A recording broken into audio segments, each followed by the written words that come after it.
Hello and welcome back to our YouTube channel. Well, it is lecture 7 of ancient history and the date is 2nd September 2025. First of all, I would like to say sorry to you guys because I could not deliver these lectures from last 1 week because I was really busy. Now from today we are going to deliver these lectures continuously and we'll try to complete your syllabus on the said date, which is 1st January 2026. We'll try to complete everything before that. Now, as you can see, today's lecture would revolve around the sects of Buddhism. We will discuss Jainism, then we will discuss the sects of Jainism, then we will put some light on the Alexander's invasion, and then maybe we will start the Mauryan Empire too. So this would be our syllabus for today's lecture.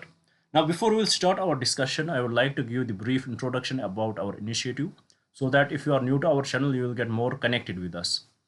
Basically from 2nd June 2025, we started an initiative here by the name Target IAS 2026. Under this initiative, I promised you that every day we will try to upload 2 videos. One in the morning session where we will discuss the current affairs, which we do every day.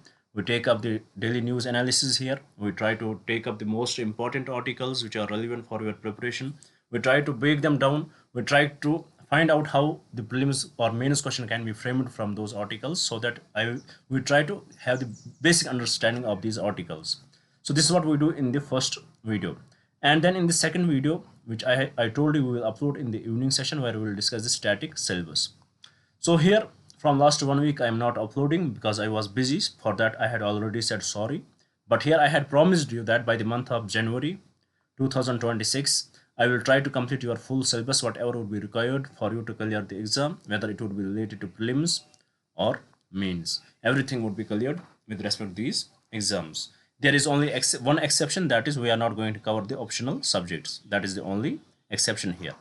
And also, I told you, here we started with the Indian polity, which we had already completed in 30 lectures. Then we took up governance, 11 lectures we completed it, and right now we are discussing history. Started with ancient history. We had already covered 6 lectures for it, and it is the 7th lecture. And here I told you one thing which is very important for us and for you too, that as we are delivering these lectures, at the same time we are preparing your notes. These notes are very differently written because in these notes we had taken every concept which is required for you to clear the exam. Basically, these notes for Indian polity and governance we had prepared in 1100 pages. So this is how comprehensive it is, how comprehensively we had written it. So if you want to get access to it, you can mail us at salvation UPSC 136@gmail.com. Here you can mail us and you will be told to pay only 200 rupees for the subject. Why should you buy this book? I will give the reason, because after every concept which we had discussed there would be the prelims model question as well as the mains model question if the concept is related to your mains preparation, so that it will give the idea how the questions can be asked in the exam, and who knows, maybe those questions may coincide. If not the questions, then the statements. If not the statements, at least the concepts will definitely coincide, and it will give the idea how the questions are really asked. So here, if you want to be the part of it, please do subscribe the channel. Do share it with your friends so that they may also get benefited from this initiative. And please do write in the comments what else should we bring for you guys. Now, without any delay, let's start with our discussion. As you can see here, from our last class, we started with the emergence of new religions. We first discussed the Ajvikas, how they give importance to fate, their importance to niyati. We discussed that. There was not much needed to discuss, but we discussed everything what could be asked in the exam. After then, we started with the Buddhism. We discussed everything what is related to Buddhism and which can be asked in the exam, but with respect to your history. We have to touch these subjects again when we will start the art and culture. There we have to discuss them again. But here you have to know, as it is about the ancient history, this is about the history. So please be very much sure about it. If I will miss anything, then that would mean that I had deliberately missed that. Maybe if that is for the art and culture, that we will cover separately. And if that is not important, then what is the need of discussing that? That is the point. So I am making it very much clear. And here again, I will tell you one thing, that as you can see these topics, They are very much favorite of UPSC examiners. Often you will see in the prelims exams, you will see questions from these topics, mainly from Buddhism and Jainism. It is very much favorite. So what our approach would be, it would be, we will try to understand, we will try to grab as much as facts as possible. The conceptual clarity is there, which we discussed, but at the same time, much focus would be on the facts, so that if there would be any question asked in the exam, it should be easy for you to answer that. So in yesterday's class, we discussed the councils of Buddhism, we discussed the various sects of the Buddhism, and today we'll start further with the sects of the Buddhism. We'll put some light on it and then move forward one by one. So here, starting with the first sect of the Buddhism, which is the Theravada. Theravada. So what is this Theravada sect? If you had studied the religion ever, or especially if you would have studied the Abrahamic religion, you would understand one thing. There is a term in the Islamic religion. There is a term called khuruj.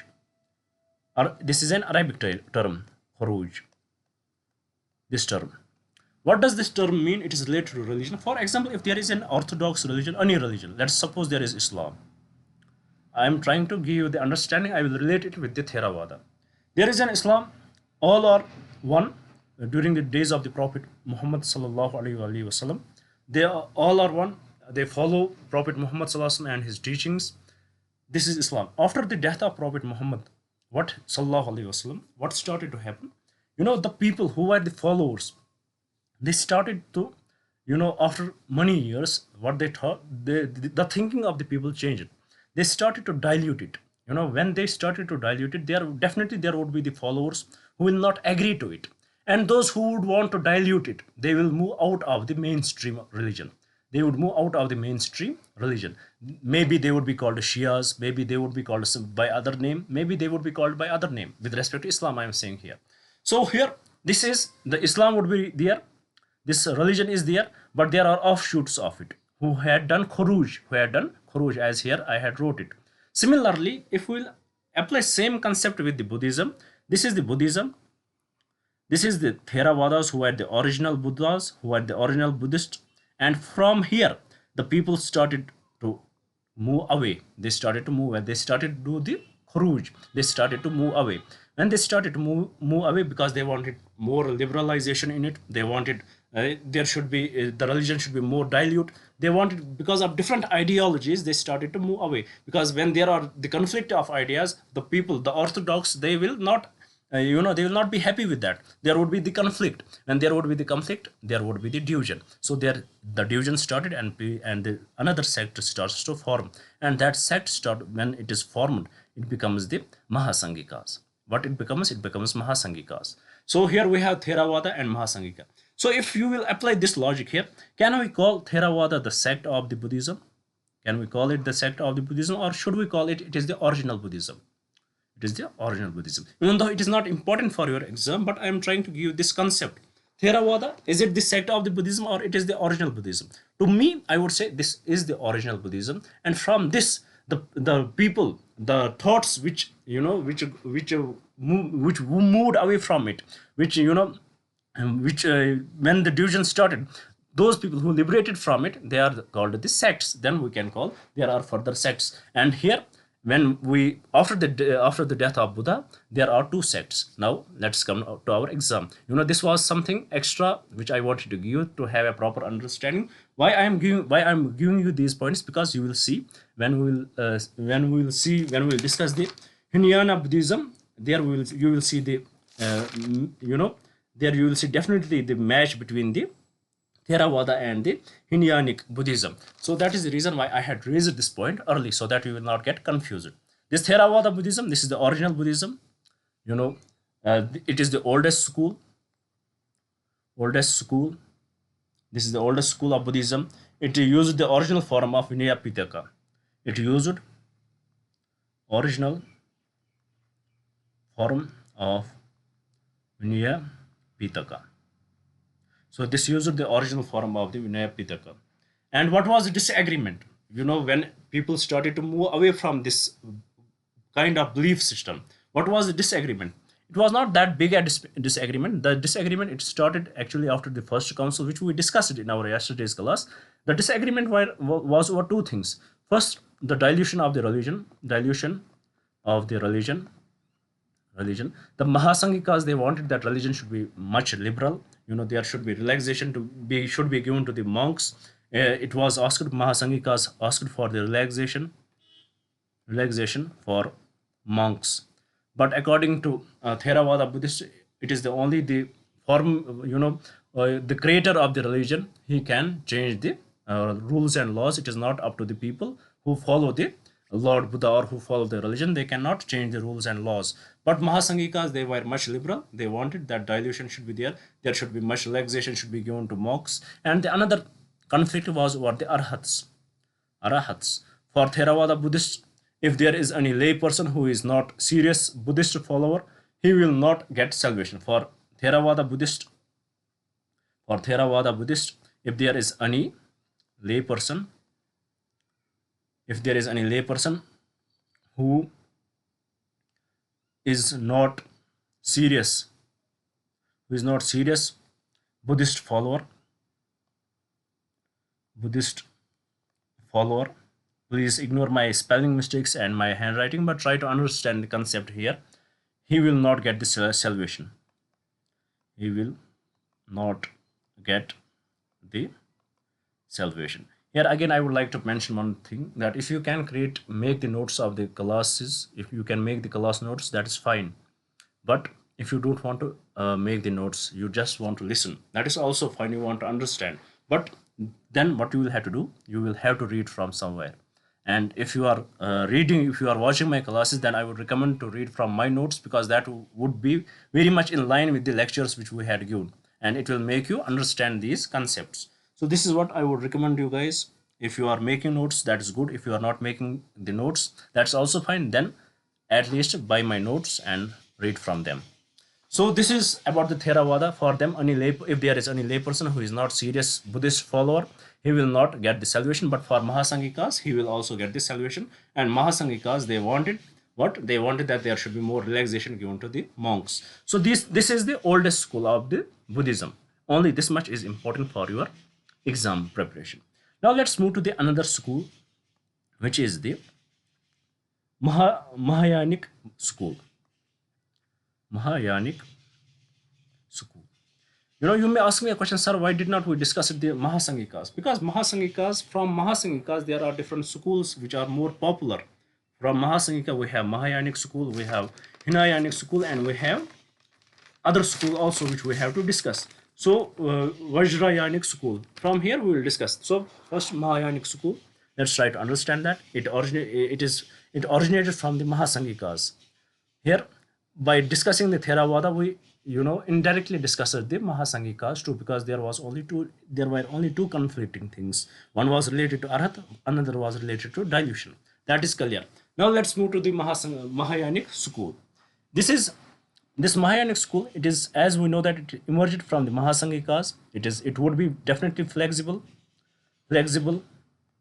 in approach. This is flexible in approach. Second, they believe there was the conflict between Mahayanic school and the Hinayanic school, which we will see.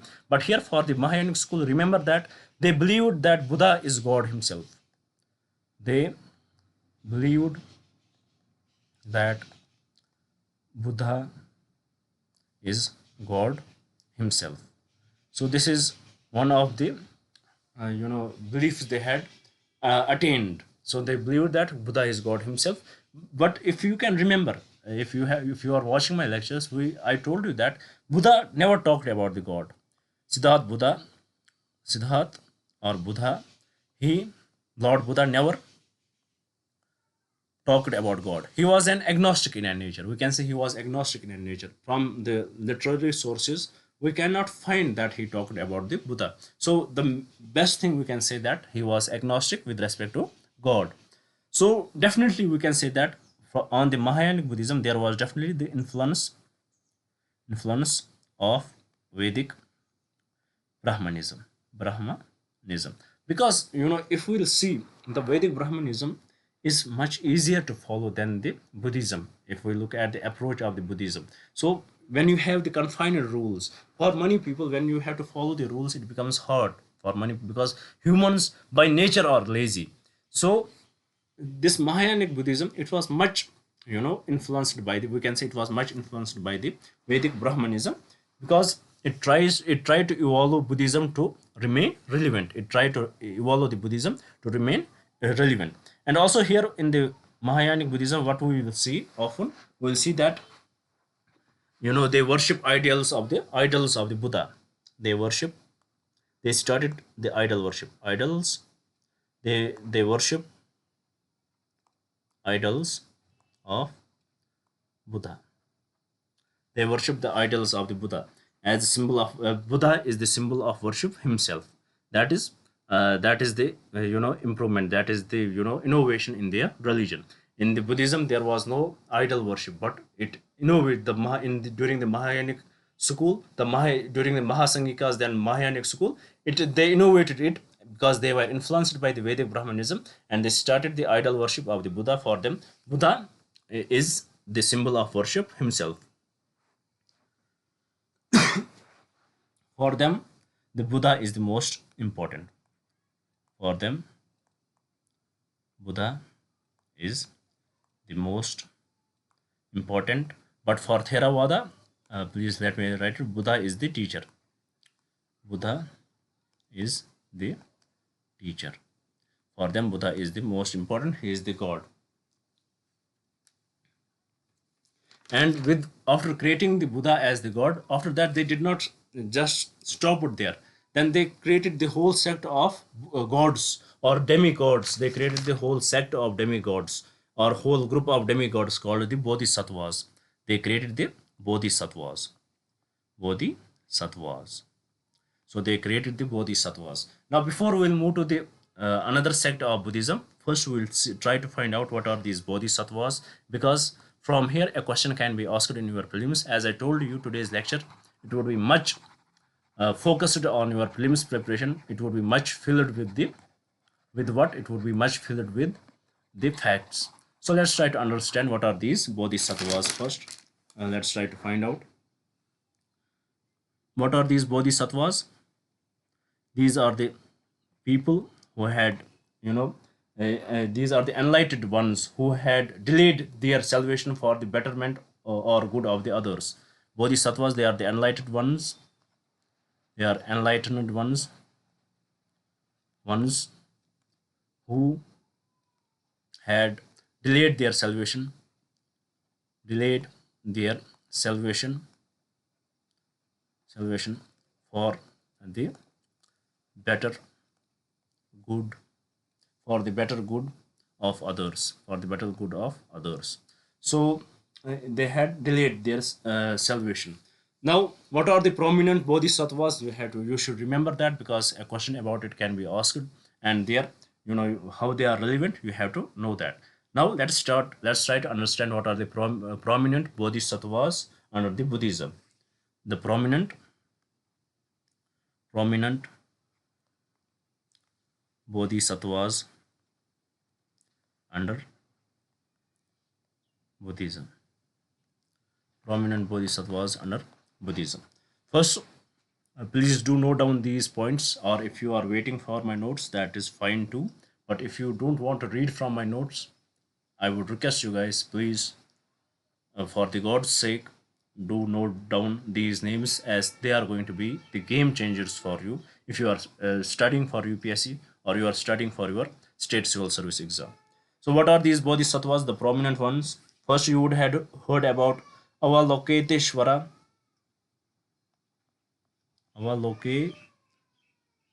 Avalokiteshvara, also called the Lokeshwar.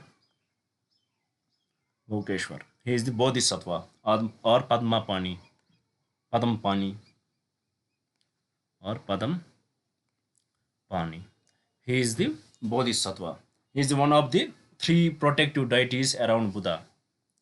One of the three protective deities around Buddha. around Buddha. One of the three protective deities around Buddha. He is described as holding lotus flower. Described as holding lotus flower.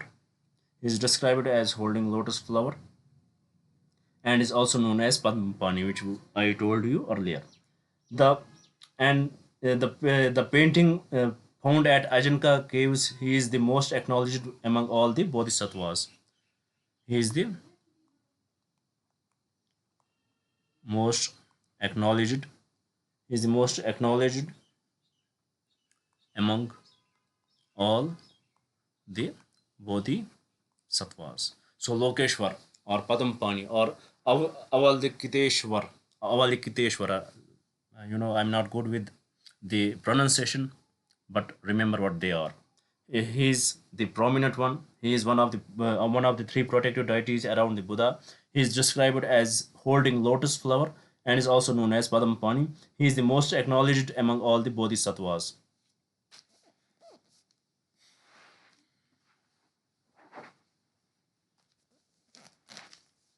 Then we have the another bodhisattva. Let me drop it.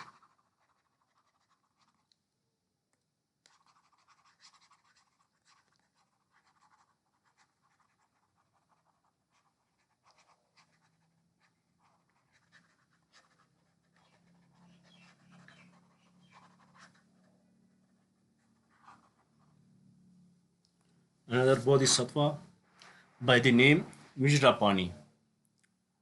By the name Vajrapani. Vajrapani, he is associated with the power. Associated with power. Vajrapani associated with power. One of the three protective deities around Buddha and is also depicted in Ajanta caves. He is also depicted in Ajanta caves. So do remember this much about the Vajrapani. Then we have Manjushri. Third, Manjushri. He is one of the protective deities around Buddha.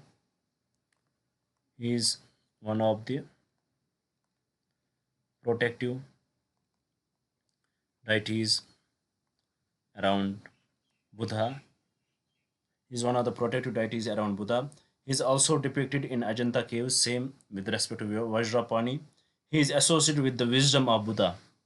Associated with wisdom of Buddha. He is associated with wisdom of Buddha and is a male bodhisattva with a wielding sword in his hand. Male bodhisattva with a wielding sword in his hand. Sword in his hand. After that we have Maitreya.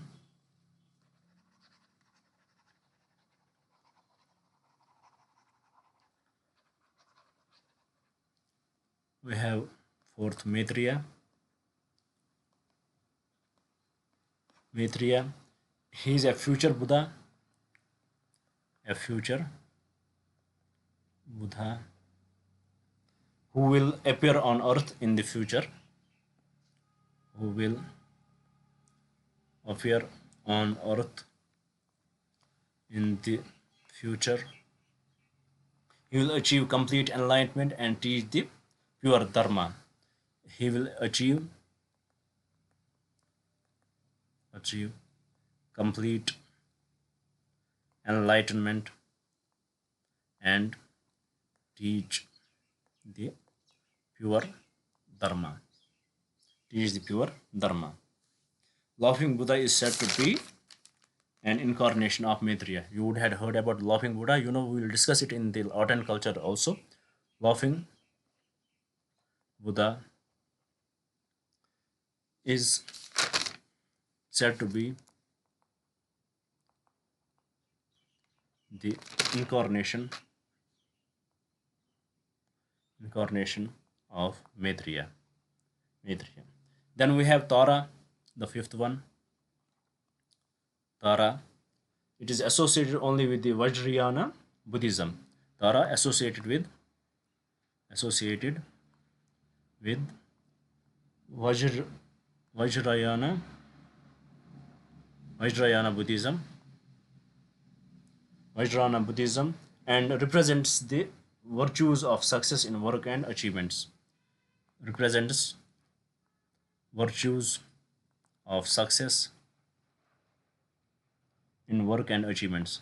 In work and achievements. So this is Tara. It is associated with the Vajrayana Buddhism. Associated only with the Vajrayana Buddhism. Then we have the Vasudhava. Let me rub it first.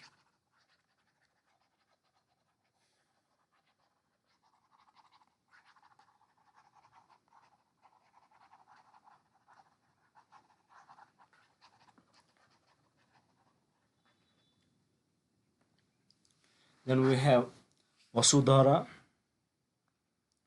Vasudhava. It is associated with wealth. Associated with wealth, prosperity and abundance, popular in Nepal.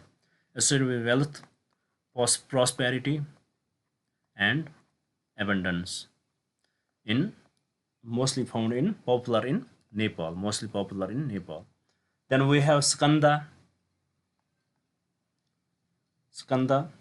It is the guardian of viharas and the Buddhist teachings. Skanda, he is the guardian of viharas and the Buddhist teachings.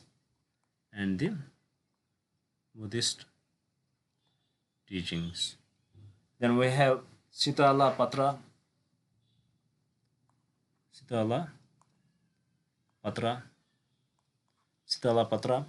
She is contemplated as a protector against supernatural danger. She is contemplated as a protector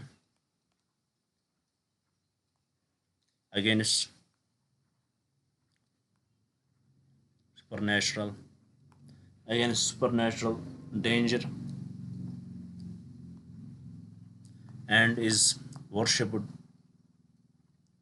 in both Vajrayana and Mahayana traditions. Worshipped in both Mahayana and Vajrayana traditions. Then these are the bodhisattvas. These are the bodhisattvas. 6, 7, 8 bodhisattvas, which are prominent bodhisattvas, which you need to know about them. A question can be asked.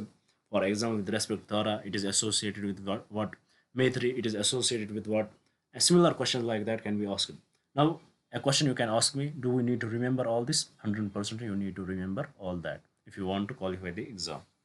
Then after that, as we were discussing the sects in the Buddhism, we discussed the Theravada sect, we discussed the Mahayana Buddhism. Now let's move to the third sect, which is the Hinayanic Buddhism. Let's move to the third sect, which is Hinayanic Buddhism.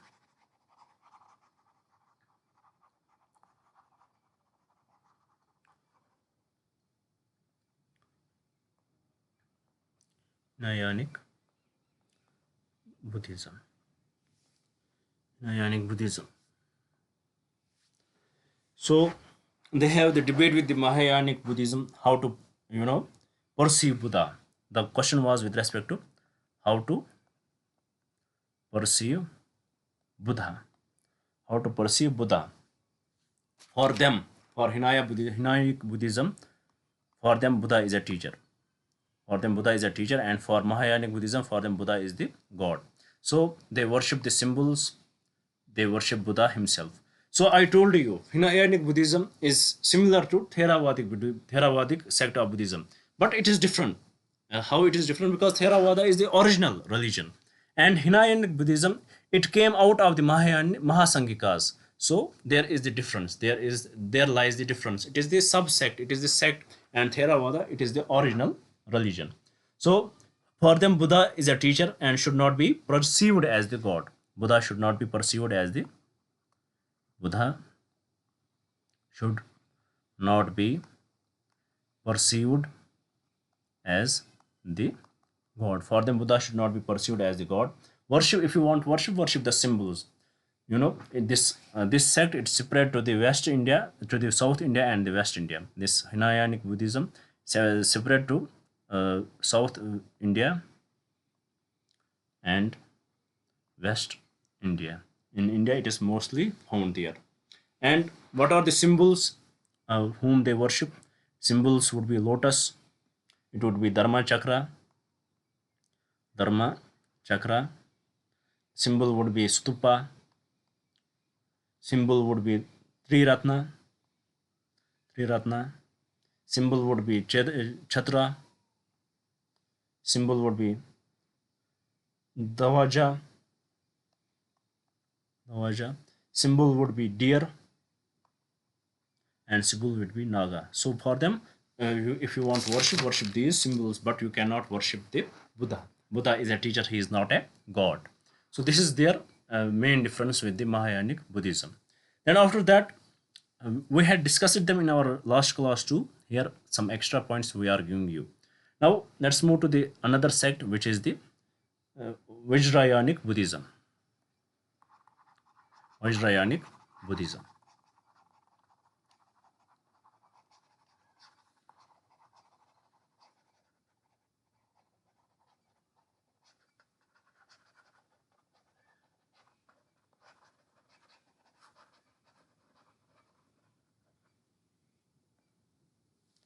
Vajrayanic Buddhism.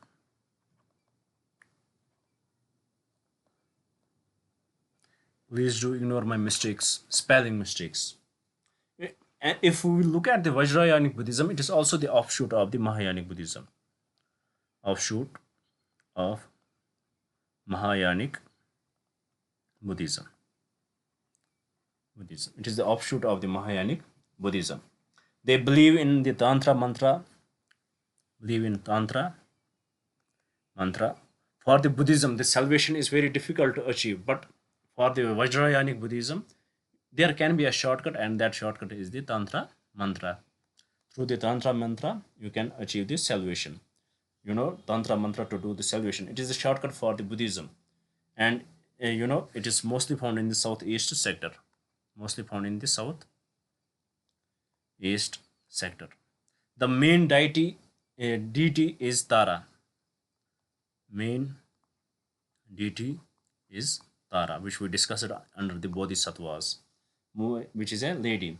It involved, combining the Brahmanical rituals with the Buddhist philosophy. This Vajrayanic Buddhism involved combining Brahmanical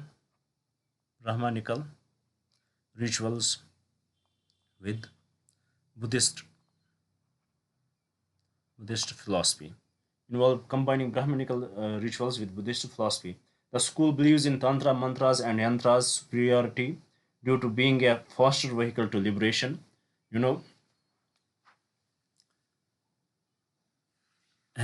Tantra mantras, being the faster vehicle to liberation. Being the faster vehicle to liberation. According to this school, the mantra is an easy path to achieve Buddhahood without the difficulties as compared to striving for six perfections or parameters under Mahayana. So for them, if we will follow the Mahayana thought, how we can get the salvation, it would be much easier to get the salvation through the Tantra mantras. And if we look in the world, what is the, if the data, if you will have to cover the data, approximately 5.7% of the Buddhists in the world follow this practice. 5.7% of the Buddhists follow this practice, Vajrayanic Buddhism. So this is about the sects of the Buddhism, major sects of the Buddhism. Now let's move to the another part, which is the subsects of the Buddhism.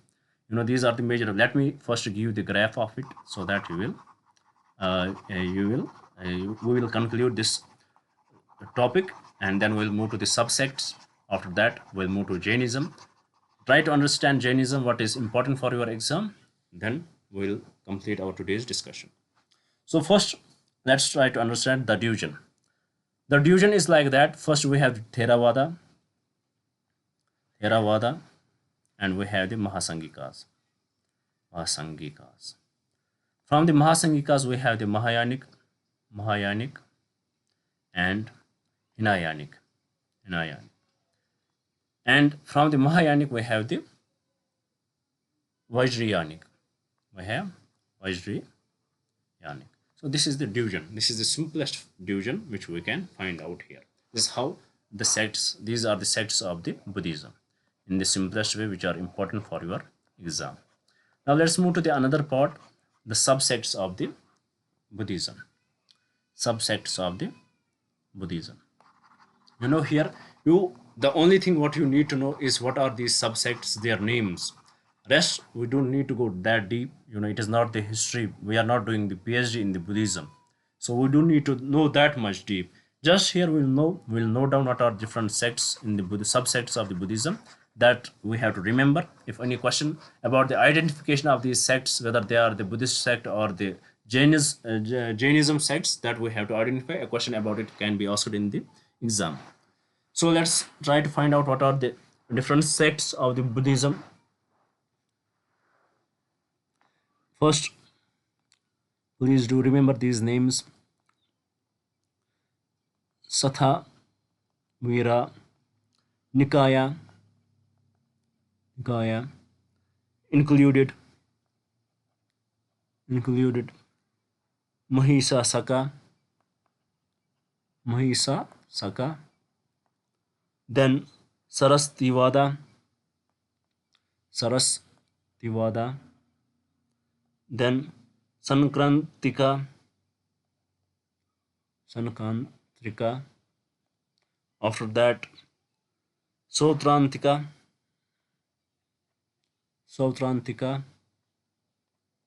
then after that Dharma Guptaka,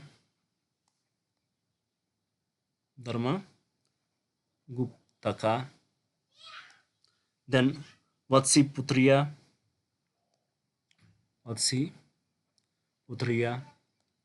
then Dharmotaviya,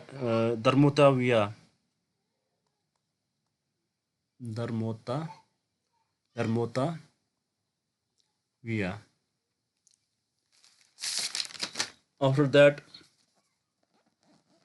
Badrayaniya,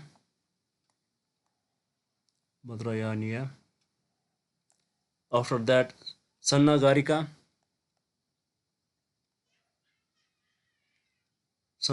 and Samitya.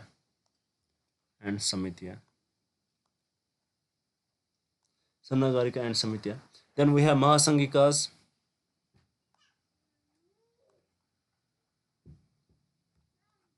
In Mahasangikas we have the Gokulika,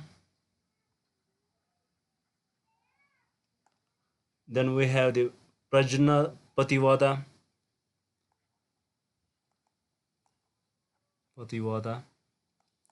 then we have Bhusrutiya,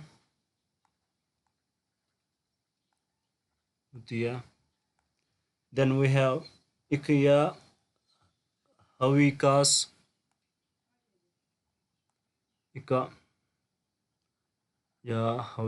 please, you can pronounce it better than me because of the region. Then Saitika. So these are the major subsects of the Buddhism. You don't need to go that deep and study them. Just remember them, who they are.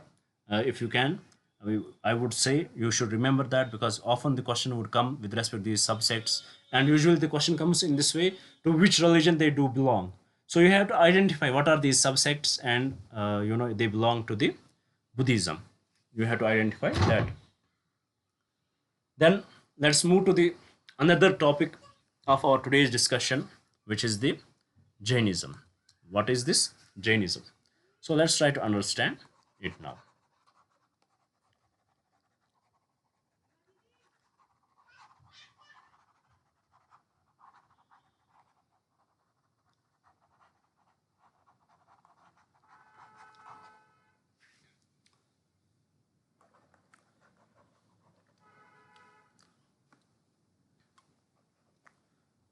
Jainism. So, with respect to Buddhism, whatever is related to history, again I will say, whatever is related to history, ancient history, we had covered it.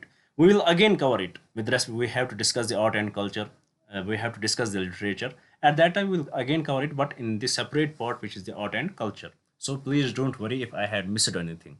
And again, if I had missed anything, I would have missed that deliberately because that is not important for your exam. So, now we will start with the Jainism. About Jainism, you should know that only important things I will discuss here. You know what are asked in the exam. We will not waste our time. Jainism, he is the contemporary to Buddha. This religion is contemporary to Buddha, to Buddhism, contemporary to Buddhism. And one of the reason why Jainism is not as popular as Buddhism is the level of difficulty to follow it. Level of difficulty is very high. Difficulty is very high. Level of difficulty is very high. That is why it did not become as popular as the Buddhism. Buddhism, it was in the domain of the common people. Jainism, it was not in the domain of the common people, especially the political class.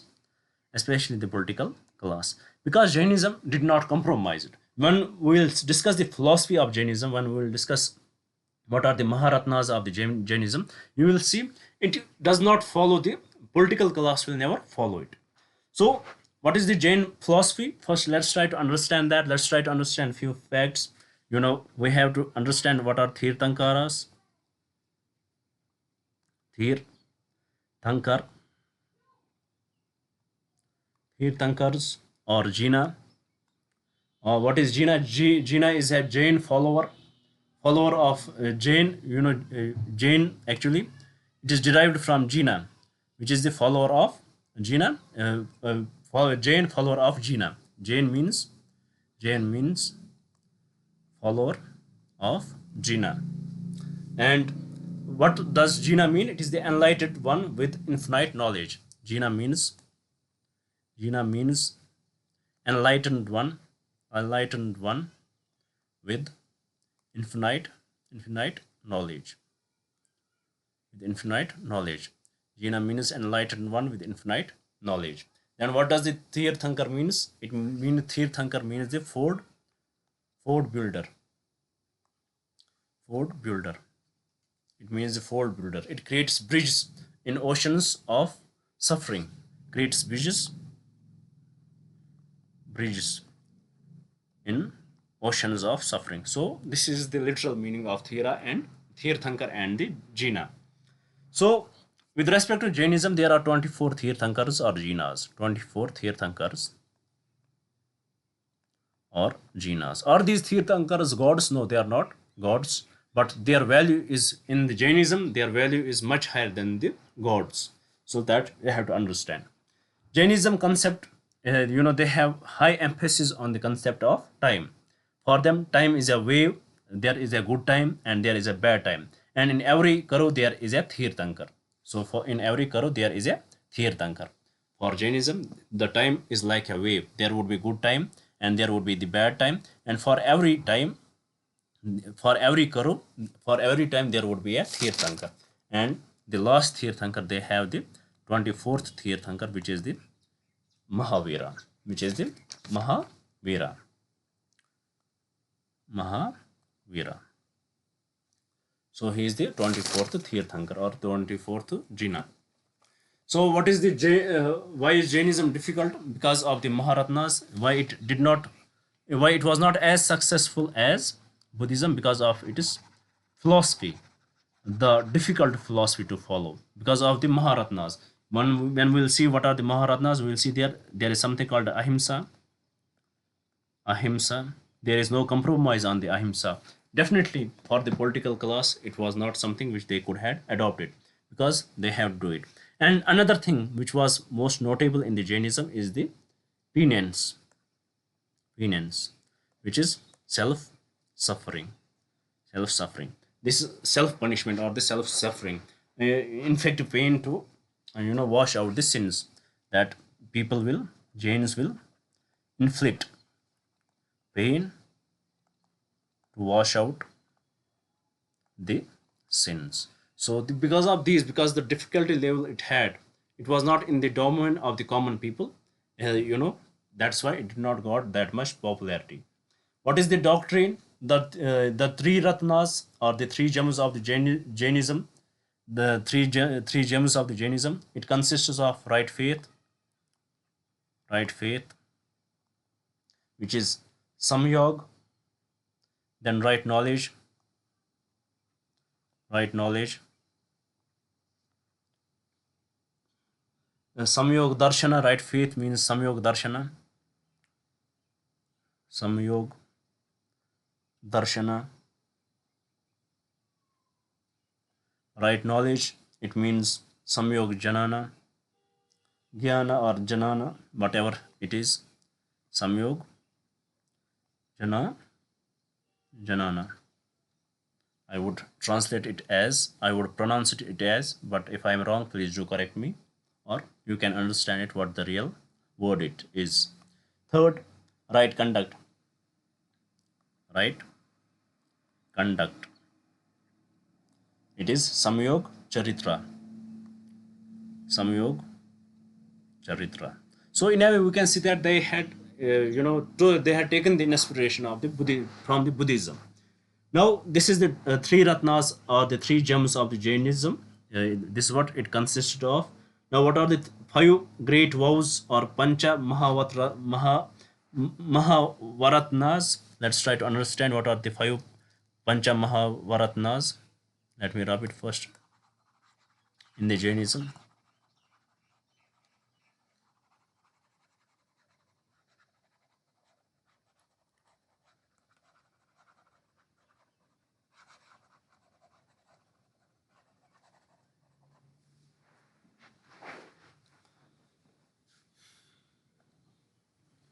Five great vows. Five great vows, or pancha mahavaratna, or pancha mahavaratna. Five pancha mahavaratnas for monks and nuns. For monks and nuns. What are these five vows? First, not to injure. First, not to injure any living being. Any living being. Total say no to non-violence, ahimsa, which is difficult to follow. Second, it is not to utter any falsehood. Not to utter any falsehood. Not to utter any falsehood, satya. And it is also difficult. Sometimes a person has to lie, maybe for the greater good. So always telling the truth is practically very much impossible. So this is also difficult to follow, especially for the political class. So they did not follow it. Then, not to steal. Not to steal. This is something which is often followed in every religion. Asatya. Not to lead a celibate life. Not to lead a celibate life. Not to lead a celibate life. Brahmacharya. They don't have to marry. Brahmacharya. It is for the nuns and the monks. So remember that. It is not for the common people. If it was for everyone, then how this Jainism would have separate. So this is not to lead a celibate life. Then, non-possession. Fifth is the non-possession. To call nothing one's own, or aparigraha. Non-possession, aparigraha. So these are the five pancha maharatnas of the Jainism. Because of these five pancha maharatnas of Jainism, the Jainism became much difficult to follow. So the aim of these vows is to bring about inner purification. And the problem, it also led to the problem that they were difficult to follow. Then the another problem was that we understood when we started Jainism. The first thing I told you that there were 24 Tirthankaras. 24 Tirthankaras. But we don't have the knowledge about all the 24 Tirthankaras, except the Mahavira. About Mahavira, we have the full knowledge. But about other Tirthankaras, we don't have the proper knowledge. So this is also one of the problem with the Jainism. So what are these Tirthankaras which you have to remember? I will give you the names of few so that you should remember. Remember first Tirthankar, remember that it is Rishabhnatha. He is represented by bull. He is represented by bull. Then 21st, it is Nami. He is blue lotus, represented by blue lotus. Then we have 22. It is Nemi. It is conch shell, black conch shell. Then we have Prasavnatha, 23rd.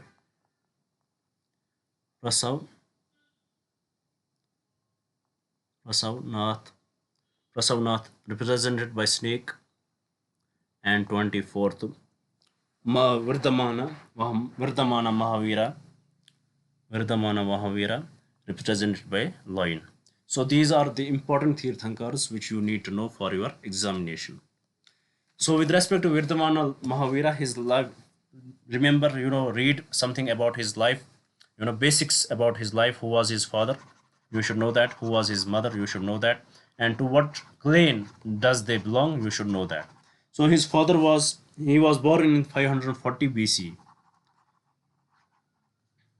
He was born in 540 BCE. His father is Siddhartha, and mother is Trishla.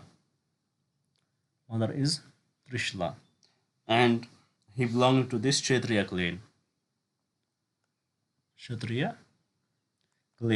Till 30 he enjoyed his life, but unfortunately 1 year his both father and mother died, and he started to realize what is the importance of life. And then he left his home. He first took the permission from his wife. She did not give him permission to achieve the salvation, to go to live the life of the monk. Then his brother gave him the permission for that, and he roamed for 12 years as an ascetic. For 12 years he roamed as an ascetic. And eventually in the 13th year he attained the supreme knowledge under a salt tree. Please remember that the difference between the Buddhism and the Jainism. Here in the Buddhism we remember the people tree, and here salt tree. In a village, what was the name of the village? I'll write the spelling. Jimbi Kagrama. Jimbi Kagrama in Muzaffarpur. And the places he has visited: Kosala, Magadha, Champa, Mithali. His followers formed a sect called Nigratha. They formed this sect called Nigratha, and eventually he died by starvation.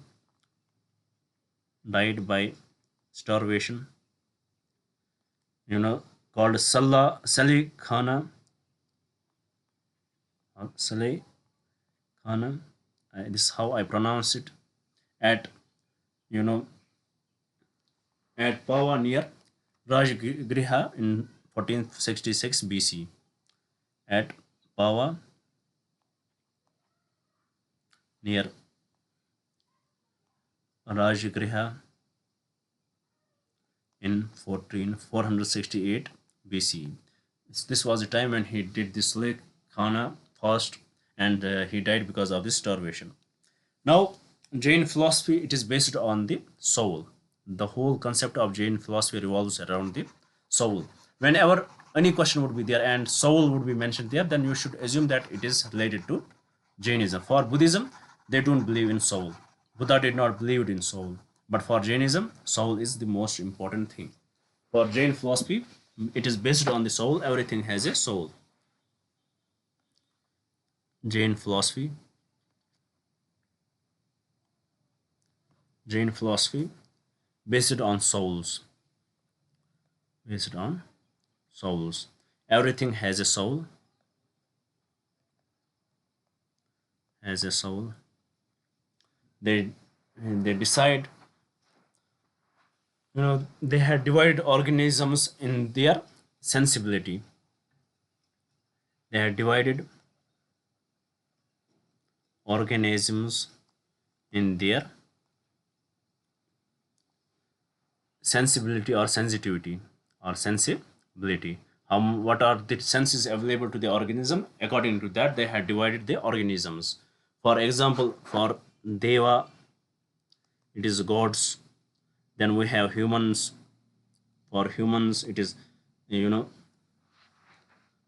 Manushya, Manushya. And then for there is something called hell beings, microorganisms, Naraki.